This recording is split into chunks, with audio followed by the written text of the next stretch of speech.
This is James chapter 1, starting at verse 23. But be doers of the word, not hearers only, deceiving yourselves. For if anyone is a hearer of the word and not a doer, he is like a man who looks intently at his natural face in a mirror. He looks in the mirror, he's thinking, this is who I am.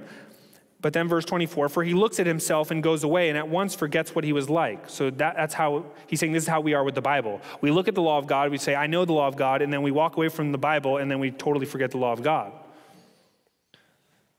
Verse 25, but the one who looks into the perfect law, the law of liberty, and perseveres, being no hearer who forgets, but a doer who acts, he will be blessed in his doing. Write that on your walls. But the one who looks into the perfect law, the law of liberty, and perseveres, being no hearer who forgets, but a doer who acts, he will be blessed in his doing. Stemming from bad preaching and failed homes, the civil sphere has largely become convinced of the falsehood that the law and love are at odds. This is the culture in America. Laws harm love. Laws harm happiness. Laws harm joy. But we see in our text that love and law are one and the same. Summarized again as our text states, love your neighbor as yourself, so do no wrong by your neighbor. They're one and the same. They're not at odds at all. Do you want a marriage that is filled with liberty, joy, and peace? Well then, obey God's commands for your marriage. If you want it to be filled with liberty and peace, obey God's commands for your marriage. You want it to be filled with love, then obey his statutes.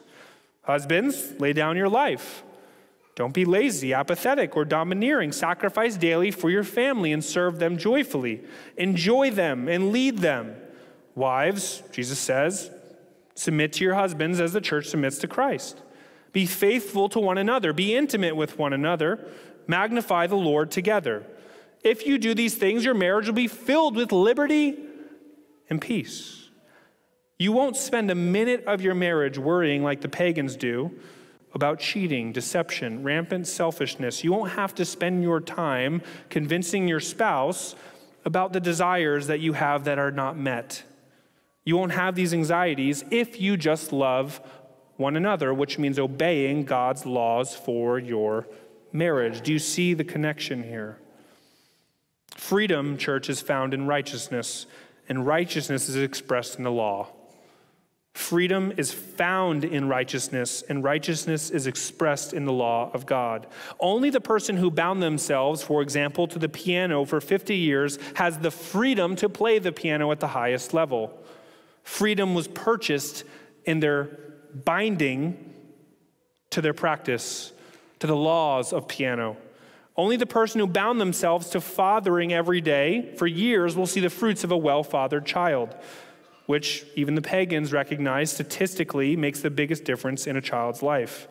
Only the person who binds themselves to good churches will see the fruit week in and week out of expositional preaching, of praying the word and singing the word and feasting upon the word and being part of a loving community that actually wounds brothers when necessary 10 years later.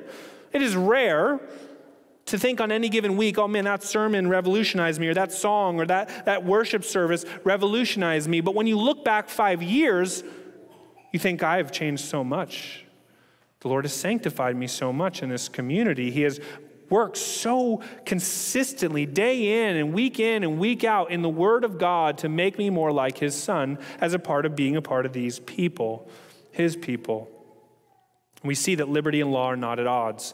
Do not let the government tell you they're at odds. Don't let preachers tell you that they're at odds. As parents, don't tell your children they're at odds. If you do those things at all times, if you obey all the commands, you can do whatever you want because your desires will be righteous.